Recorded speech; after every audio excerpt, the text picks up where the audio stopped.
Hi friends, చూస్తున్నారు కదా. ఈరోజు వచ్చేసరికి మనం క్రికెట్ బ్యాట్కి అయితే పాలిష్ చేస్తున్నాము. ఈ బ్యాట్ ఏ విధంగా ఉందో చూడండి. ఇది వచ్చేసరికి ఆల్రెడీ కొంచెం సైడ్ కూడా కొద్దిగా ఎడ్జ్ అయితే కట్ అయిపోయింది. ఈ ఎడ్జ్ ఒకటి ప్లస్ ఈ క్రాక్స్ కానీ మొత్తం నీట్గా అయితే మనం ఫిల్ చేసి పాలిష్ అయితే చేస్తాము.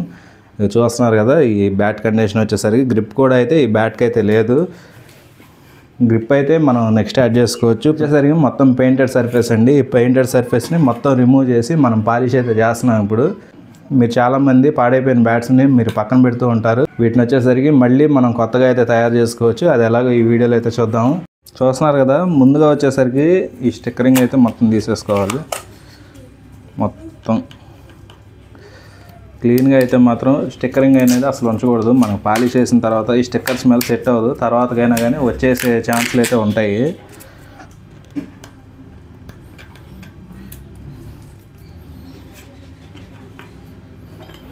ఈ స్టిక్కర్ తాలూకు గమ్ ఉంటుంది కదా, ఆ గమ్మును కూడా నీట్గా ఈ గమ్ వచ్చేసరికి నీట్గా క్లీన్ చేసుకోవాలి. ఇదిగోండి, ఇటు సైడ్ కూడా ఉంది ఎంఆర్ఎఫ్. ఈ స్టిక్కర్ కూడా రిమూవ్ చేసేసుకుందాం.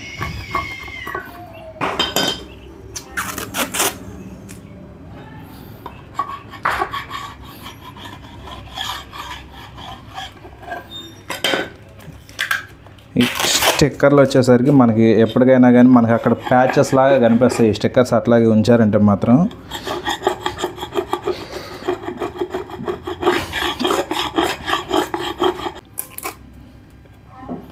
దీనికి ఆల్రెడీ మనం ఆల్టరేషన్ స్టిక్కర్స్ అయితే తీసుకుని మొత్తం వర్క్ అయిపోయిన తర్వాత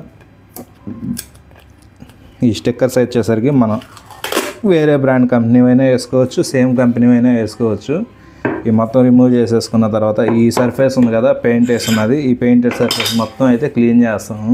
మీ దగ్గర మిషన్ ఉంటే ఓకే, ఒకవేళ మిషన్ లేకపోతే మాత్రం హ్యాండ్తో కూడా క్లీన్ చేసుకోవచ్చు. అది ఎలాగంటే ఇదిగోండి, మనకి రీల్ పేపర్ ఉంది కదా, ఐరన్ పేపర్ అంటారు, మనకి శాండింగ్ చేసుకోవడానికి అయితే యూజ్ అవుతుంది. మీకు లోకల్ పెయింట్ షాప్స్లో కూడా దొరుకుతుంది. మీకు దగ్గరలో ఉన్న పెయింట్ షాప్స్లో అయితే తీసుకోండి. మీటర్ వచ్చేసరికి 30 రూపాయలు 35 రూపాయలు అట్లా వేరియేషన్స్ అయితే ఉంటాయి. కంపెనీని బట్టి కూడా రేట్ తీసుకుంటారు. నేను చెప్పిన రేటే ఉండదు. దీన్ని ఒక పీస్ కట్ చేసుకోండి. మీరు ఎవరైనా సరే ఈజీగా చేసుకోవచ్చు. చాలా సింపుల్ ప్రాసెస్.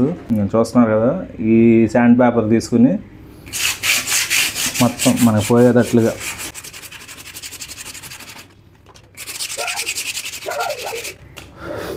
చూస్తున్నారు కదా. మనకు కలర్ అయితే ఈ విధంగా కట్ అవుతుంది.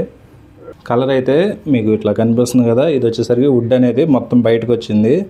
ఇదైతే మనకి ఓల్డ్ పెయింటెడ్ సర్ఫేస్. ఇది కూడా వుడ్ అయితే బయటకు వచ్చింది. ఇది వచ్చేసరికి తుమ్మకర్ర అండి. ఈ తుమ్మకర్ర మీద మనకి పెయింట్ అయితే వేసిచ్చారు. మనకు ఒక్కసారి పెయింట్ పడితే ఏ కర్ర ఏదో కూడా మనకైతే తెలియదు. నా దగ్గర వచ్చేసరికి పేపర్ మిషన్ అయితే ఉంది. ప్రస్తుతానికి నేను మిషన్తో అయితే మొత్తం రిమూవ్ చేస్తున్నాను.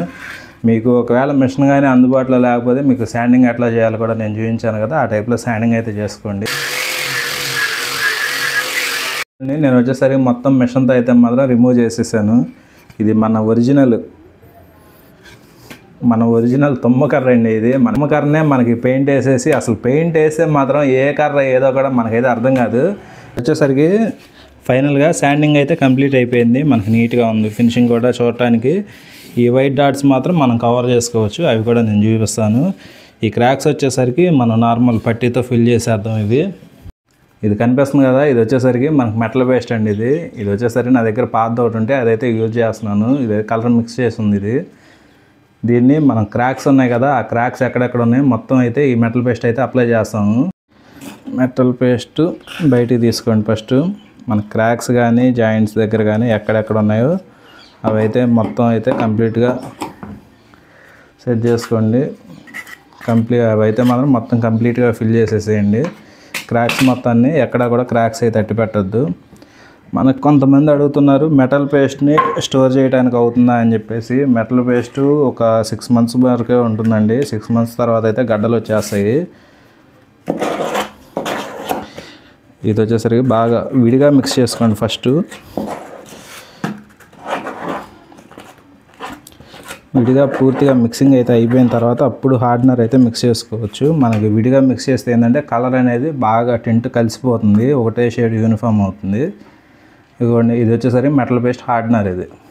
మీకు చాలా వీడియోస్లో చూపించాను కూడా, సపరేట్ వీడియో కూడా చేశాను. ఒకవేళ ఎవరైనా చూడని వాళ్ళు ఉంటే చూడండి. ఇది వచ్చేసరికి హార్డ్నరు. మనకు ఫాస్ట్గా డ్రై అవ్వాలంటేనేమో కొంచెం ఎక్కువగా అయితే వేసుకోండి. కొంచెం తీసుకున్నాము మనకి హార్డ్నర్ కూడా. నేనైతే కొంచెం ప్రజెంట్ ఫాస్ట్గా డ్రై అవ్వాలని చెప్పేసి నేను ఎక్కువగా అయితే తీసుకుంటున్నాను. బాగా మొత్తం కలిసిపోవాలి మెటల్ పేస్ట్. నేను కనిపిస్తుంది కదా ఇందాక ఈ జాయింట్, దీన్ని వచ్చేసరికి ఎక్కువ శాతం ఒక మేగ్గొట్టు పెట్టుకుంటే ఎక్కువ గట్టిగా స్ట్రాంగ్ అయితే ఉంటుంది. మనకి ఏంటంటే మీకు ప్రజెంట్ నేను పాలిష్ అనేది ఎట్లా చేయాలో చూపిస్తున్నాను కాబట్టి, అదిగాక మన దగ్గర మేకలు ఏమీ అవైలబుల్గా లేవు, దానికోసం కూడా నేనైతే పెట్టట్లేదు. కొంచెం హైట్ పెట్టుకున్నా కానీ ప్రాబ్లం ఏమి ఉండదు. మనకు కావాలంటే సెకండ్ టైం కూడా పెట్టుకోవచ్చు. ఇక మళ్ళీ మన షేప్గా అయితే మాత్రం కట్ చేసుకోవాలి.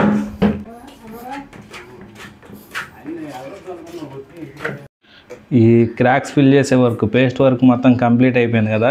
కొన్ని బ్యాట్స్కి అయితే ఇంత పేస్ట్ వర్క్ కూడా ఉండదు. ఈ బ్యాట్ ఏంటంటే బాగా పాడైపోయింది కాబట్టి పేస్ట్ వర్క్ కొంచెం హెవీగా అయితే చేయాల్సి వచ్చింది. మీకు నార్మల్గా రెగ్యులర్గా చేసుకునే వాళ్ళు అయితే మాత్రం మీకు ఇంత క్రాక్స్ లేకుండా ఉంటే మాత్రం మీరు పేస్ట్ వర్క్ అయితే చేయాల్సిన పని అయితే లేదు. మీరు జస్ట్ పాలిష్ అనేది అప్లై చేసుకుంటే సరిపోతుంది. దీనికి వచ్చేసరికి కొంచెం నీట్గా రెడీ చేసేద్దాం అని చెప్పేసి నేను ఈ పేస్ట్ వర్క్ అయితే నేను చూపించాను. ఈ పేస్ట్ అనేది అప్లై చేసిన తర్వాత ఒక 10 నిమిషాల లోపే పేస్ట్ అయితే ఆరిపోతుంది. ఇది ఒక్కటి మాత్రం కొంచెం బాగా డిలే అవుతుంది. కాకపోతే దీన్ని వచ్చేసరికి ఫుల్ ఫినిషింగ్ అయితే ఏం చేయట్లేదు. ఇది మనం ఎంత చేసినా కానీ ఈ పేస్ట్ వర్క్ ఇదైతే ఆగదు. మన క్రికెట్ బ్యాట్ దెబ్బ పడంగానే, బాల్ వచ్చి దెబ్బ పడంగానే మనకి వెంటనే ఊడిపోవడం జరుగుతుంది. నీట్గా మొత్తం డ్రై అయిపోయిన తర్వాత పేపర్ వర్క్ అయితే చేస్తున్నాను. ఈ పేపర్ వర్క్ వచ్చేసరికి మనం ఇందాక శాండింగ్ చేసిన పేపర్ ఉంది కదా, ఆ శాండింగ్ చేసిన పేపర్తోనే మనం నీట్గా కట్ చేయాలి.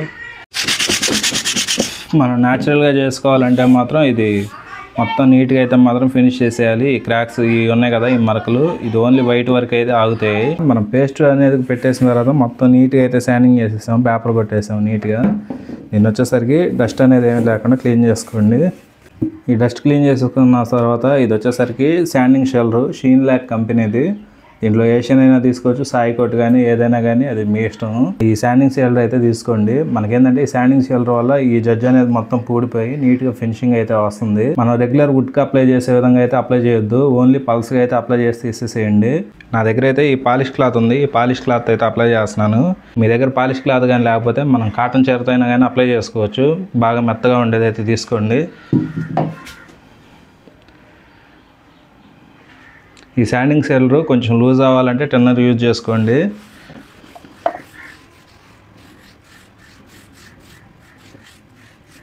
మనం ఇదే కాదు కలర్ షేడ్ చేసుకోవాలన్నా చేసుకోవచ్చు మనం నచ్చిన కలర్ని.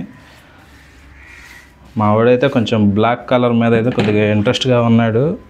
ఒకవేళ వీలైతే నేను బ్లాక్ కలర్ వేయడానికి కూడా ట్రై చేస్తాను. నా దగ్గర ఉంటే మాత్రం కలర్ కంపల్సరీగా చేస్తాను. శాండింగ్ షెల్లర్ అంటే చాలా ఈజీ అండి. మనకి ఈజీగానే డ్రై అయిపోతుంది.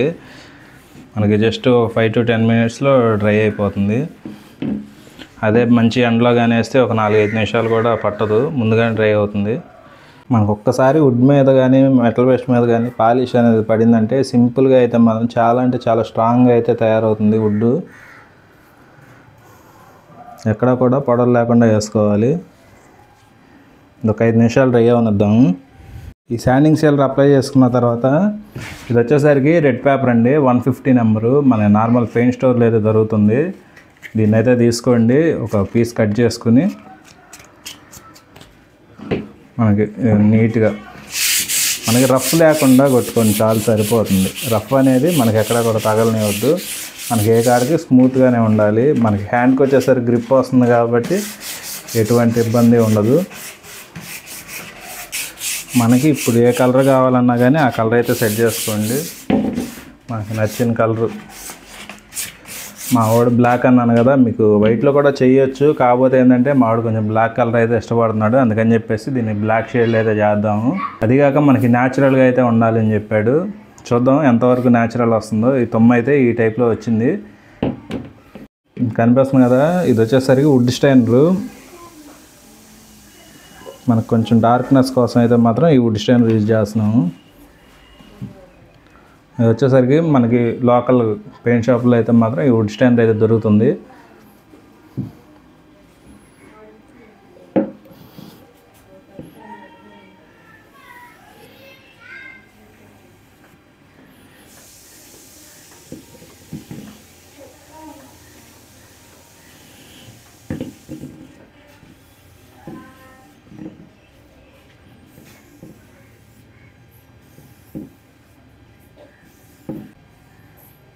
నీట్గా మనకు పొడలనే లేకుండా అప్లై చేసుకోండి. మన క్రాక్స్ కానీ ఎక్కడొచ్చినా సరే ఆ క్రాక్స్లో కూడా నీట్గా ఫిల్ చేసేయండి. కలర్ వేరియేషన్ అనేది మనకు తెలియకుండా ఉండాలి. చెప్తున్నాను కదా, మనకి బ్యాక్గ్రౌండ్ ఓల్డ్ కలర్ కూడా కనిపించకూడదు. మీరు ఇదే విధంగా పౌడర్స్తో కూడా చేసుకోవచ్చు. మనకేంటంటే ఇదైతే చాలా ఈజీ సింపుల్ టిప్స్ అన్నమాట. ఇదిగోండి, మీకు బ్యాక్ సైడ్కి మనం కలర్ షేడ్ చేసినాక ఫ్రంట్కి మీకు డిఫరెన్స్ కనిపిస్తుంది కదా, ఇది బ్యాక్ ఇది ఫ్రంట్.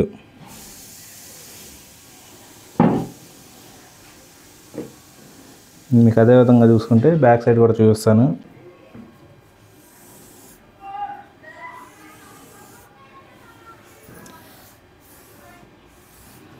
చాలా ఈజీ ప్రాసెస్.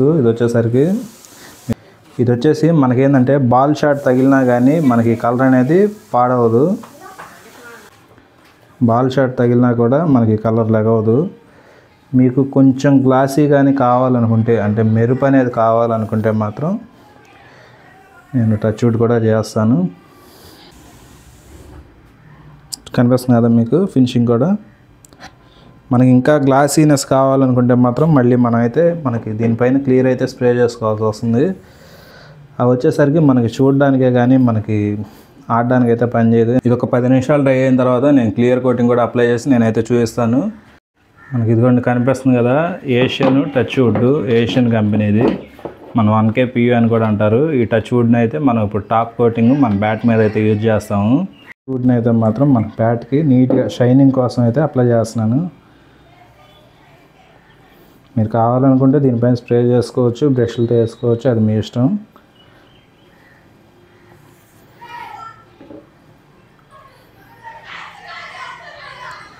మనకి ఇట్లా లైట్గా చేసుకుంటేనే మనకి బాల్ దెబ్బ పడినా సరే మనకి కలర్ అనేది లేకుండా ఉంటుంది. అంతేనండి, బ్యాట్ వచ్చేసరికి కంప్లీట్ అయిపోయింది నీట్గా. ఇక మన బ్యాట్ అయితే ఫైనల్గా అయితే అవుట్పుట్ అయితే ఈ టైప్లో ఉంది. మనకు న్యాచురల్గా పాలిష్ కావాలని చెప్పేసి చేయించుకునే పని అయితే మాత్రం ఇట్లా వస్తుంది.